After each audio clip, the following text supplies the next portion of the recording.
नमस्कार, news 18 update में आप सभी का बहुत स्वागत है। मैं हूं आपके साथ माजिद अंसारी। बुलेटिन की शुरुआत एक बड़ी खबर से करते हैं। बारां के अंता एनटीपीसी ने सभी सुविधाओं से युक्त सामुदायिक भवन का निर्माण कराकर उसे नगर पालिका को सुपुर्द किया है।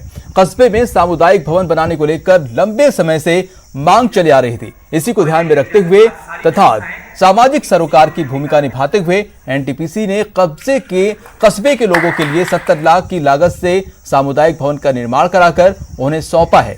एनटीपीसी के ऊपर महाप्रबंधक ने कहा कि संस्थान समय समय पर सामाजिक सरोकार के कार्यों में लोगों की मदद करता रहता है।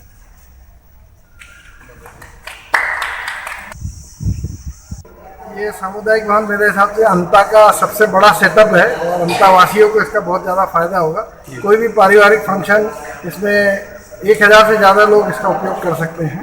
इसमें टॉयलेट है, 4 रूम है और अंता के लिए रियली बहुत अच्छा चीज़ होगा। कितनी कॉस्ट का है सर ये?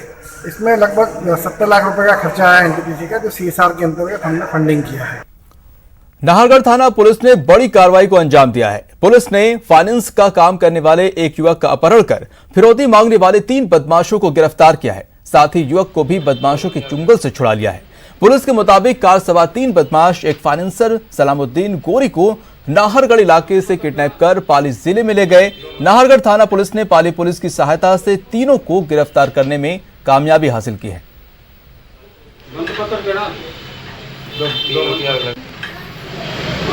हमने मुलजिमों को नामजद किया और पाली जिले में निमाज नाम की एक जगह है, वहाँ से हमने इसको अपहर्ताओं के चंगुल से छुड़वाया है। वहाँ से इसको सलामुद्दीन को लेकर के आए हैं। जिन लोगों ने इसका अपहरण किया था तथाकथित रूप से, उसमें कुछ नाम हमारे सामने आए हैं। उन नामों के आधार पर हमने कुछ लोगों को हमारे पास पूछताछ कर रहे हैं, उनसे इंटरोगेट कर रहे हैं, जिसमें रोहित, दिनेश वगैरह कई नाम हैं। जयपुर में 180 करोड़ रुपए की बैंक धोखाधड़ी के मामले में सीबीआई ने गुरुवार को राजस्थान और मध्य प्रदेश में छापेमारी की है। सीबीआई ने messrs Indians agro foods company के 9 ठिकानों पर छापे मारे हैं। आपको बता दें कि इंडिसॉन एग्रो फूड्स कंपनी के राजस्थान के जोधपुर शहर के साथ साथ इंदौर में 8 ठिकानों पर सीबीआई की टीमें जांच कर रही हैं। सीबीआई ने भारतीय स्टेट बैंक की शिकायत पर मेसर्स इंडिसन एग्रो फूड्स लिमिटेड इंदौर के मालिक विजय कुमार जैन, महेंद्र कुमार जैन और देवराज से जुड़े ठिकानों पर जांच की है। सीबीआई ने इंडिसन एग्रो फूड्स कंपनी के मालिक जैन बंधु ने बैंक और कॉन्ट्रैक्ट सर्चेस का खोलने के आरोपों में कार्रवाई की है। सीबीआई ने जैन बंधुओं के 9 ठिकानों पर इंदौर में 8, जोधपुर में और 1 जगह पर तलाशी ली है। इसके अलावा सीबीआई ने इस मामले में लोक सेवकों के खिलाफ भी मुकदमा दर्ज किया है। छापे की कार्रवाई में सीबीआई की टीम को कई अहम दस्तावेज मिले हैं, जिनकी जांच की जा रही है।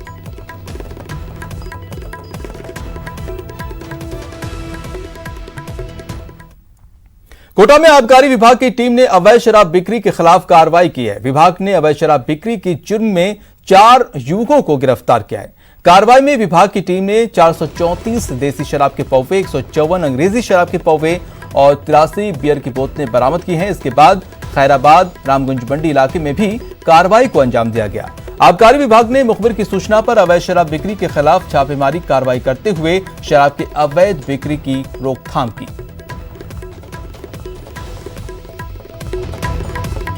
तो आबकारी विभाग की ये बड़ी कार्रवाई, जहां पर आपको बता दें कि बड़े पैमाने पर ये अवैध शराब को जब्त किया है। कार्रवाई में विभाग की टीम ने आपको बता दें कि 834 देसी शराब के पौवे, 154 अंग्रेजी शराब के पौवे और 83 बियर की बोतलें बरामद की हैं। आपको बता दें कि लगातार अवैध शराब के खिलाफ पुलिस अभियान चला रही है और इसके तहत ये कार्रवाई की है।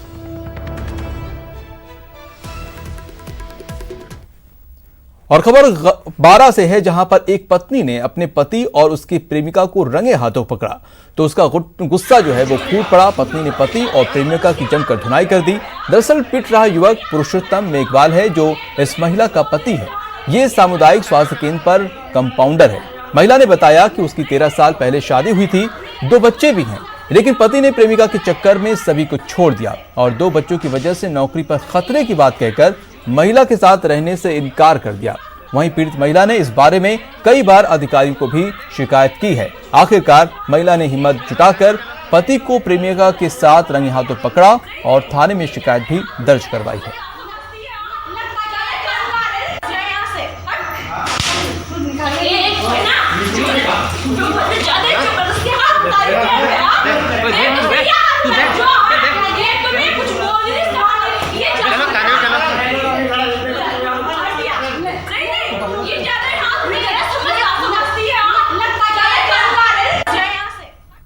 चलिए बढ़ते हैं अगली खबर पर। भारत चीन बॉर्डर पर हुए हमले में घायल अरवल जिले के नौगांव निवासी जाबाज सैनिक को होश आ गया है। सैनिक सुरेंद्र सिंह इस घटना में गंभीर रूप से घायल हो गए थे। अब सुरेंद्र सिंह की हालत खतरे से बाहर है। सिंह ने परिजनों से फोन पर बात कर कहा है कि चिंता की कोई बात नहीं है। जवान के पिता बलवंत सिंह और भाई रेशमा सिंह ने बताया कि 2 दिन पहले चीन द्वारा भारतीय सैनिकों से की गई कायराना हरकत में उनका छोटा भाई 40 वर्षीय सुरेंद्र घायल हो गया था। चीनी सैनिकों ने सुरेंद्र के सिर में वार किया था और सिर में गंभीर चोट आई थी और उसे करीब 12 टांके लगे हैं। 19 साल से सेना में कार्यरत सुरेंद्र सिंह 2 साल से लद्दाख में पोस्टेड हैं।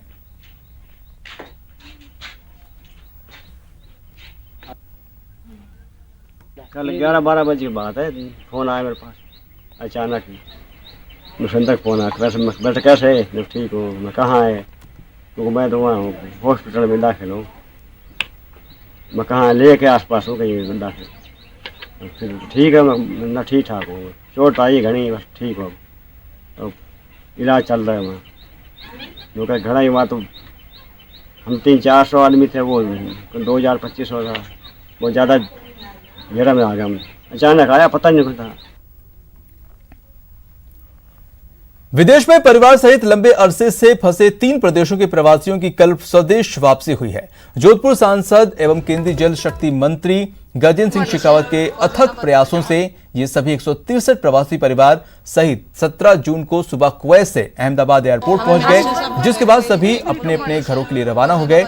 इसमें डूंगरपुर बांसवाड़ा के बोहरा समुदाय के कई परिवार भी सुरक्षित अपने वतन लौटे हैं। मूल रूप से दक्षिणी राजस्थान, मध्य प्रदेश एवं गुजरात के विभिन्न इलाकों के रहने वाले ये सभी लोग कुवैत में परिवार सहित रह रहे थे। बोहरा समुदाय के इन प्रवासी भारतीयों के आग्रह पर केंद्रीय मंत्री गजेंद्र सिंह शेखावत ने वहां के दूतावास और भारत के विदेश मंत्रालय से बातचीत की और समन्वय स्थापित कर इनको भारत लाने के प्रयास किए। इनमें से एनजीओ संचालित करने वाले मोहम्मद कागड़ी ने केंद्रीय मंत्री शेखावत के आग्रह पर सक्रिय भागीदारी निभाई, जिसके बाद मंत्री शेखावत ने अपने कार्यालय के अधिकारियों को इसे त्वरित गति से पूरा कर सबकी वतन वापसी को सुनिश्चित करने के निर्देश दिए। हमें मिनिस्टर साहब वेरी थैंकफुल करिए सर, बिकॉज़ एना बदौलत आपका सहयोग रहा तो ये सब पॉसिबल हुआ। साथ में हमारे भाई देवेंद्र सिंह जी भाई का भी बहुत बहुत हम आदर करते हैं। आप उन्होंने हमेशा हमारा साथ दिया, उनको मैंने बहुत परेशान भी किया, उसके लिए मैं माजरत भी चाहता हूं मैं, क्योंकि हमेशा उन्होंने कभी भी हमारा फ़ोन अटेंड करने के लिए 1 मिनट का भी देर नहीं किया। कभी किसी काम से बिजी हुए तो 2 मिनट में उनका कॉल बैक आ जाता था। उन्होंने पूरी तरह से हमें सपोर्ट किया है। साथ में हम थैंक्स करना चाहेंगे मिसेस गीता जी का, उनके प्रयास ने भी हमें बहुत सपोर्ट किया है। कोरोना वायरस से बचाव को लेकर प्रदेश में 21 से 30 जून तक शुरू होने वाले विशेष जन जागरूकता अभियान को लेकर डीआईपीआर आयुक्त महेंद्र सोनी एक्टिव मोड में हैं। आयुक्त महेंद्र सोनी ने प्रदेश के सभी 33 जिलों के जिला जनसंपर्क अधिकारियों से संवाद किया। सरकार के कार्यक्रम को आम जन तक पहुंचाने के सख्त निर्देश दिए हैं। अभियान का स्वरूप क्या होगा, किस तरह कार्य किया जाएगा, इसको लेकर आयुक्त महेंद्र सोनी ने हमारे संवाददाता प्रेम मीना से खास बातचीत की है। जिला स्तरीय जो जनसंपर्क विभाग के अधिकारीगण है, जिसमें कि हमारे जिला स्तरीय अधिकारी पीआरओज, असिस्टेंट डायरेक्टर और डिप्टी डायरेक्टर लेवल के हैं, उनसे संवाद किया है। और ये संवाद इस कड़ी में है कि जो जन जागरण अभियान 21 जून से 30 जून तक 10 दिन के लिए चलाया जाएगा, जिसमें मुख्य मुद्दा रहेगा कि कोरोना से बचाव के लिए लोगों को क्या सावधानियां अपनानी चाहिए। इसमें जो 4-5 मुख्य सावधानियां हैं वो इस प्रकार रहेगी कि सोशल डिस्टेंसिंग मेंटेन करें, बाहर निकले तो मास्क जरूर लगाएं, सार्वजनिक स्थानों पर नहीं थूकें और बड़े बुजुर्ग जो हैं उनका विशेष ध्यान रखें, अन्य बीमारी वाले लोगों का विशेष ध्यान रखें, उनको एक भावनात्मक सपोर्ट दें। इस तरह के संदेश हैं। जिनमें लक्षण पाए जाएं वो अस्पताल जाने में बिल्कुल नहीं हिचकें और ये संदेश भी देने की कोशिश करेंगे कि प्रॉपर सावधानी और समय पर इलाज से 97.75% लोग ठीक हो जाते हैं। राजस्थान की जो अभी एवरेज है, फैटेलिटी है, वो 2.3% मात्र है। मैं ये बीमारों का प्रतिशत बता रहा हूँ, आबादी का नहीं। तो आप समझ सकते हैं कि बहुत थोड़ी सी संख्या में जो लोग हैं वही गंभीर अवस्था में पहुंचते हैं। बाकी लोग, और जो गंभीर अवस्था में पहुंचते भी हैं, उनका भी कारण उनको कई अन्य बीमारियां या जैसे ज़्यादा उम्र के लोग होते हैं। ये भी पाया गया है कि करीब 70% से ज़्यादा लोग ऐसे होते हैं जो या तो अन्य बीमारियों से ग्रसित होते हैं या फिर वो बुजुर्ग या ज़्यादा उम्र के होते हैं। टोंक में देवली थाने के 2 पुलिसकर्मियों और कार सवार युवकों के बीच बीती रात हुए विवाद में इतना तूल पकड़ा कि बाद में पुलिसकर्मियों ने युवकों की पिटाई कर डाली। पीड़ित युवक बीजेपी शहर मंडल के अध्यक्ष राजेश सिंह राणावत का पुत्र है, जबकि दूसरा उनका भांजा बताया जा रहा है। पूरा विवाद चलती कार से गुटखा थूकने को लेकर हुआ और पुलिसकर्मियों और युवाओं के साथ झड़प हो गई। बाद में पुलिस ने युवकों की पिटाई कर दी, जिसके बाद मामले ने तूल पकड़ लिया और देर रात तक चले इस घटनाक्रम में पीड़ित पक्ष की ओर से हनुमान नगर थाने में पुलिसकर्मियों के खिलाफ शिकायत दर्ज कराई गई। वरिष्ठ पुलिस अधिकारियों ने मामले में कार्रवाई का आश्वासन दिया है। मैं और मेरे भाई बाजार से आ रहे थे, सामने एक बाइक चल रही थी बिना नंबर प्लेट के, 2 बंदे थे उसमें, तो मैंने हॉर्न मारा साइड होने के लिए। बीकानेर के नोखा कस्बे में पिछले 3 माह से बिजली की कम वोल्टेज के कारण दर्जनों घरों में बिजली के उपकरण जलकर खाक हो चुके हैं, लेकिन बिजली विभाग इस पर ध्यान देने को तैयार नहीं है। पूरा कस्बा कम वोल्टेज की वजह से परेशान है। दर्जनों घरों में लाखों रुपए के इलेक्ट्रॉनिक उपकरण जल गए हैं, लेकिन बिजली विभाग से बार बार निवेदन के बाद भी बिजली विभाग लापरवाह बना हुआ है। मोहल्ले के लोगों ने विद्युत विभाग के अधिकारियों को चेतावनी देते हुए कहा है कि यदि समय रहते वोल्टेज की समस्या को हल नहीं किया गया तो उन्हें आंदोलन का रास्ता अख्तियार करना पड़ेगा।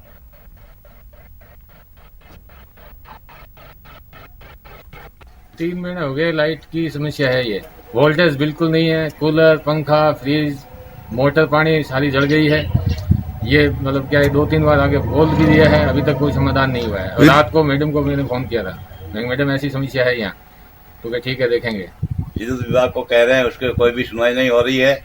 जो भी घर में पंखा है, कूलर है, वो जल रहे हैं। कभी वोल्टेज आता है, कभी ज्यादा हो जाता है, कभी कम हो जाता है। ये समस्या बनी रहती है बार बार। और खबर भरतपुर से है, जहां वैर थाना परिसर में बने क्वार्टर का छत गिर जाने से बड़ा हादसा होते होते बच गया। छत का प्लास्टर थाने के सीआई हर लाल मीणा के क्वार्टर का गिरा है। हालांकि सीआई बाल बच गए हैं। आपको बता दें कि पुलिस थाना और वैर के बने अधिकारी पुलिस क्वार्टर जर्जर हालत में है, जिसमें रहने वाले पुलिसकर्मियों को हमेशा प्लास्टर गिरने से हादसा होने की आशंका बनी रहती है। वैर थाना पुलिस ने घटना की सूचना उच्च अधिकारी को दे दी है।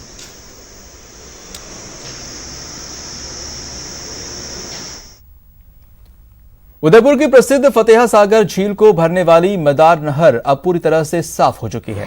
नगर निगम ने 10 दिनों की कड़ी मेहनत से इसे मानसून पूर्व साफ कर लिया है। दरअसल इस नहर के कचरे का अंबार लगा था यहां पर, और ऐसे में मानसून से पूर्व यदि ये साफ नहीं होती तो ये कचरा पानी के साथ फतेहा सागर झील में समाहित हो जाता। निगम ने बॉब कटिंग मशीन और जेसीबी लगाकर इन दिनों पूरी नहर को साफ किया है।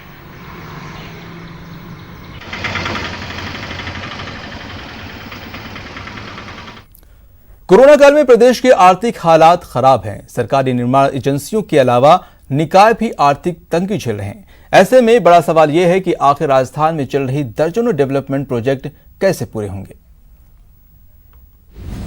डेवलपमेंट प्रोजेक्ट पर कोरोना इफेक्ट, कंगाल होने की कागार पर नगर निकाय, जनहित की योजनाओं का बुरा हाल।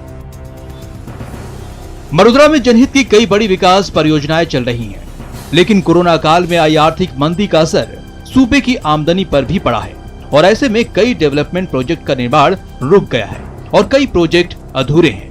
प्रदेश में चलने वाले बड़े प्रोजेक्ट और उनकी वर्तमान स्थिति की बात करें तो जेडीए के जयपुर रिंग रोड प्रोजेक्ट का निर्माण अधूरा, द्रव्यवती नदी परियोजना में भुगतान को लेकर विवाद, जोधपुर विवेक विहार कॉलोनी का काम अधूरा, Jodhpur affordable housing scheme project अधूरा, जोधपुर जोजरी रिवर फ्रंट और रिंग रोड प्रोजेक्ट अधूरा, उदयपुर देवास परियोजना का काम अधूरा, उदयपुर स्मार्ट सिटी और सीवरेज निर्माण अधूरा, Kota Chambal riverfront science park का काम जारी, बीकानेर रेलवे लाइन एलिवेटेड निर्माण अधूरा, बीकानेर में सीवरेज और भारतमाला प्रोजेक्ट अधूरा।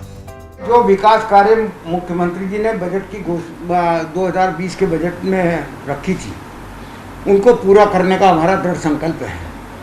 आप भी जानते हो, दुनिया जानती है कि जो है रेवेन्यू बिल्कुल तहस नहस हो गया। सरकार के पास में जो है आर्थिक तंगी, हमारे पास ही नहीं सारे राज्यों के पास आर्थिक तंगी है, केंद्र के पास भी आर्थिक तंगी है। मरुद्रा की सूरत बदलने वाले ये प्रोजेक्ट सालों से चल रहे हैं और इन प्रोजेक्ट्स पर एक तरफ आर्थिक तंगी की तलवार लटकी है, वहीं दूसरी ओर कई प्रोजेक्ट कानूनी पचड़े और सियासी झमेले में फंसे हुए हैं। फिर भी नगर विकास मंत्री प्रोजेक्ट्स के पूरा होने का दावा कर रहे हैं। फिर भी हमारा इरादा यह है कि जो योजनाएं चालू करी गई हैं उनको हम पूरा करेंगे। नई योजनाओं के बाबत तो अब विचार किया जाएगा कि नई योजना लीजिए, सारा अर्थ प्रबंध देख करके ही मुख्यमंत्री फैसला लेंगे इस बात का कि भाई आगे क्या करना है क्या नहीं करना।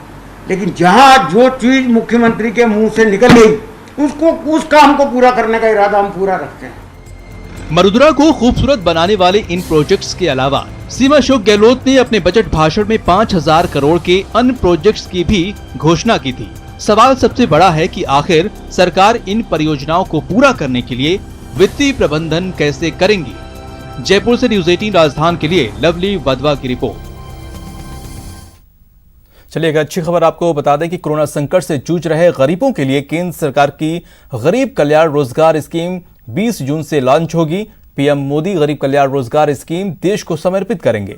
मोदी सरकार ने कोरोना संकट में अपने घर लौटे प्रवासी मजदूरों को रोजगार मुहैया कराने के लिए इस योजना को शुरू करने का फैसला लिया है। यह अभियान 125 दिनों का होगा जो मिशन मोड में काम करेगा।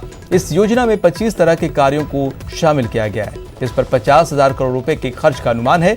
ये योजना देश के 6 राज्यों के 116 जिलों के लिए लागू होगी, जिसमें राजस्थान के 22 जिलों को शामिल किया गया है। बिहार के सबसे ज्यादा 32 जिले इस योजना में शामिल होंगे।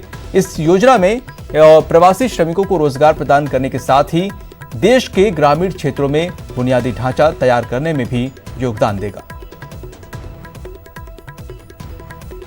तो प्रवासी मजदूरों के लिए बेहद ही राहत की खबर है। कोरोना के संकट की इस घड़ी में लोगों के रोजगार खत्म हो गए थे, रोजी रोटी के लाले पड़ गए थे और ऐसे में ये एक बड़ी राहत की खबर है। और प्रधानमंत्री की इस योजना के जरिए जो भी प्रवासी लौटे हैं अपने घर, उनको इससे रोजगार मिलेगा और इससे जो उनका परिवार चल सकेगा। तो ये 20 जून को प्रधानमंत्री इस स्कीम को लॉन्च करेंगे।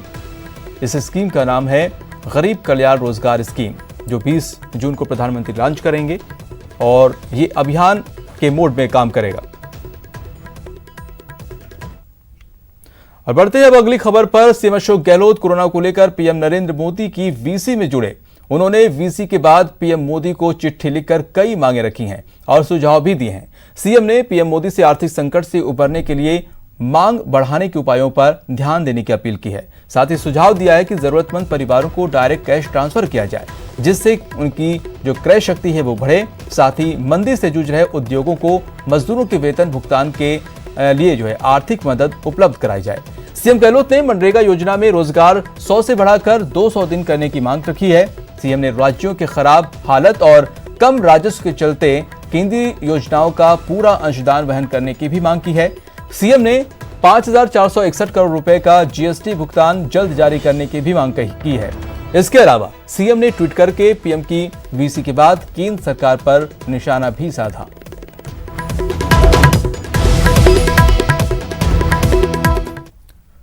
राजधानी में आज से बाकी जो है रहे बोर्ड की परीक्षाओं का आयोजन किया गया, जिसको लेकर तैयारियां पूरी कर ली गई थी। परीक्षा सेंटर्स को सैनिटाइज करने के साथ ही साफ सफाई के इंतजाम किए गए। आप देख सकते हैं ये 4 तस्वीरें जयपुर, अजमेर, कोटा और उदयपुर की हैं। सभी जगह परीक्षा के पुख्ता इंतजाम किए गए थे। 10वीं और 12वीं के छात्र अपने बाकी पेपर्स जो है किए। बोर्ड का पहला नतीजा 15 जुलाई से जो है जारी हो जाएगा। तो ये 4 तस्वीरें आप देख रहे हैं। माध्यमिक बोर्ड की परीक्षाएं जो बाकी थीं वो आज पूरी हुई। जयपुर, अजमेर, कोटा, उदयपुर की तस्वीर है। परीक्षाएं हो गई हैं और बोर्ड का पहला जो नतीजा है वो 15 जुलाई से पहले जारी हो जाएगा। तो अब दूसरी तस्वीर भी दिखाते हैं आपको। जोधपुर, डूंगरपुर, दौसा, बीकानेर से है, जहां परीक्षाओं के लिए जो है पुख्ता इंतजाम किए गए। सेंटर्स को सैनिटाइज किया गया, साथ ही सोशल डिस्टेंसिंग का पूरा ध्यान रखा गया। आपको बता दें कि कोरोना के संकट को देखते हुए ये परीक्षाएं रुक गई थीं।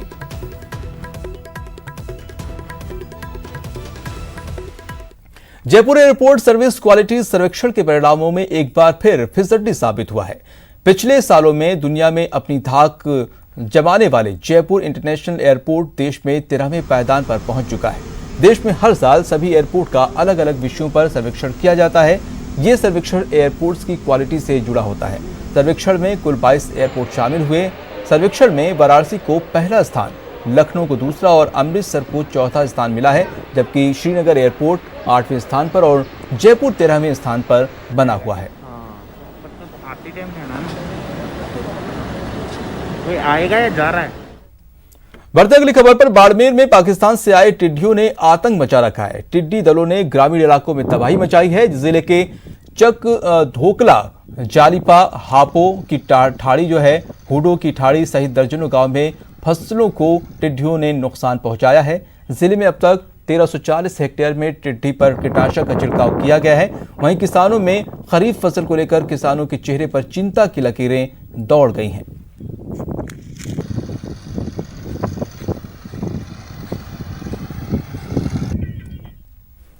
भरतपुर नदबई से सरकारी अस्पताल में एक शराबी युवक ने नशे में महिला रेडियो कर्मी से जमकर मारपीट की है और उसके साथ अभद्र व्यवहार किया और एक्सरे के रूम में जो है रखे कागजों को और रजिस्टर को वो फाड़ दिया। शोर शराबा सुनकर अन्य चिकित्सा कर्मी वहां पहुंचे और महिला चिकित्सा कर्मी को जो शराबी युवक है उससे छुड़ाया। उसके बाद चिकित्सा कर्मियों ने कार्य बहिष्कार कर दिया, जिसके बाद से जो है ये मामला और बढ़ गया। सूचना के बाद पुलिस ने आरोपी को गिरफ्तार कर लिया।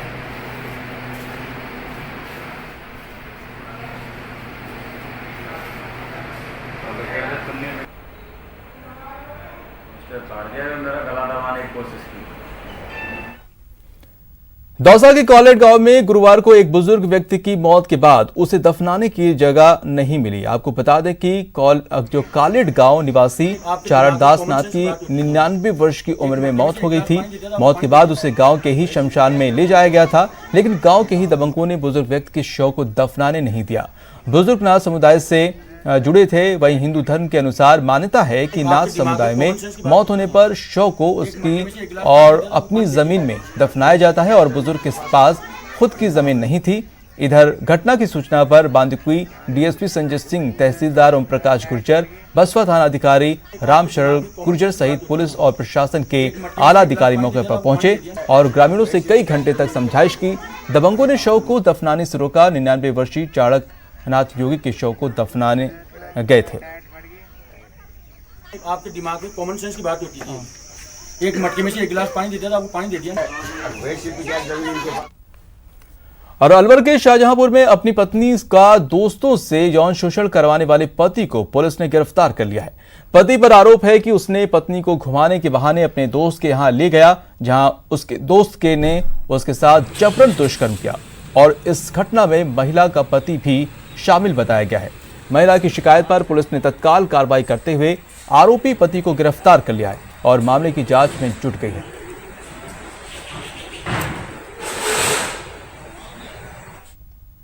अब सरकारी स्कूल में बच्चे पुलवामा हमले में शहीद राजस्थान के वीर योद्धाओं की शौर्य गाथा को भी पढ़ेंगे। ये रिपोर्ट देखिए।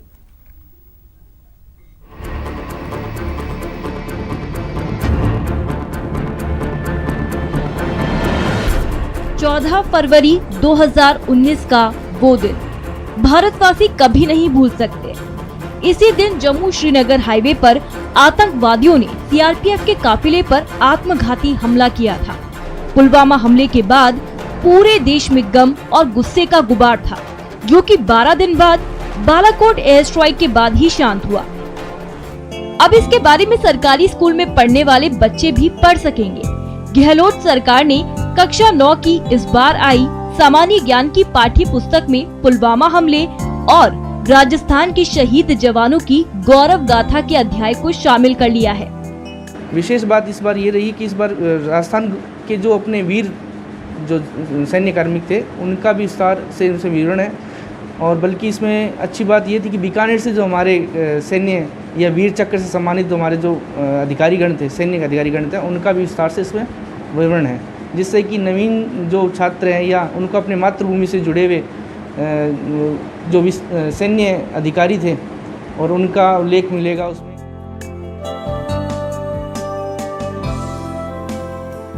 राजस्थान का स्वतंत्रता आंदोलन एवं शौर्य परंपरा नाम की पुस्तक में पुलवामा हमले में शहीद राजस्थान के 5 वीर जवानों रोहिताश लांबा, भागीरथ, नारायण लाल गुर्जर, जीतराम गुर्जर और हेमराज मीणा की वीरता का उल्लेख है। साथ ही राजस्थान के परमवीर चक्र शहीद मेजर पीरू सिंह शेखावत, शहीद मेजर शैतान सिंह के साथ बीकानेर के शहीद मेजर पूरण सिंह, मेजर जेम्स थॉमस सहित प्रदेश के कई वीर योद्धाओं का भी विवरण है। ऐसा पहली बार हुआ है कि हमारे बीकानेर के मेजर पूर्ण सिंह और जेम्स थॉमस का भी पाठ इस बार सामाजिक विज्ञान की किताब में शामिल किया गया है। इसलिए मैं राज्य के शिक्षा मंत्री और साथ ही साथ मुख्यमंत्री अशोक जी गहलोत का बहुत बहुत धन्यवाद ज्ञापित करता हूँ। राज्य सरकार के इस कदम से ऐसा पहली बार होगा जब स्टूडेंट्स को राजस्थान के वीर योद्धाओं की शौर्य गाथा जानने का मौका मिलेगा। यकीनन इससे बच्चों में राष्ट्र प्रेम की भावना बढ़ेगी और देश के लिए मर मिटने का जज्बा पैदा होगा। न्यूज़ 18 के लिए बीकानेर से विक्रम जगरवाल की रिपोर्ट। और इस वक्त एक बड़ी खबर अजमेर से आ रही, जहां पर डीजीजीआई की छापेमारी हुई है। अजमेर में केटी एंटरप्राइजेस पर छापा मारा गया है। गुटखा पान मसाला कारोबारी के यहाँ ये छापेमारी हुई है। फर्म के बड़े तंबाकू कारोबारी से कनेक्शन जुड़े हैं। छापों में बड़ी टैक्स चोरी का खुलासा हो सकता है। तो इस वक्त बड़ी खबर अजमेर से, जहां पर डीजीजीआई की छापेमारी हुई है। एंटरप्राइजेस, केटी एंटरप्राइजेस पर यह छापेमारी हुई है। गुटखा पान मसाला कारोबारी के यहां पर यह छापेमारी हुई, जिसमें टैक्स चोरी का बड़ा खुलासा हो सकता है।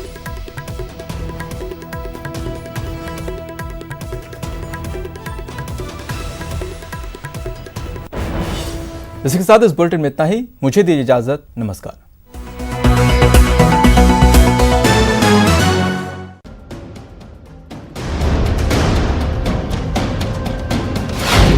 कमल करेगा कमाल या फिर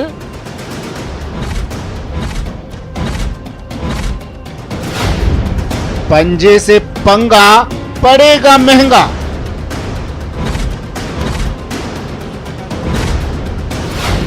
देखिए सदन की शतरंज 19 जून सुबह 7 बजे से लगातार सिर्फ न्यूज़ 18 राजस्थान पर।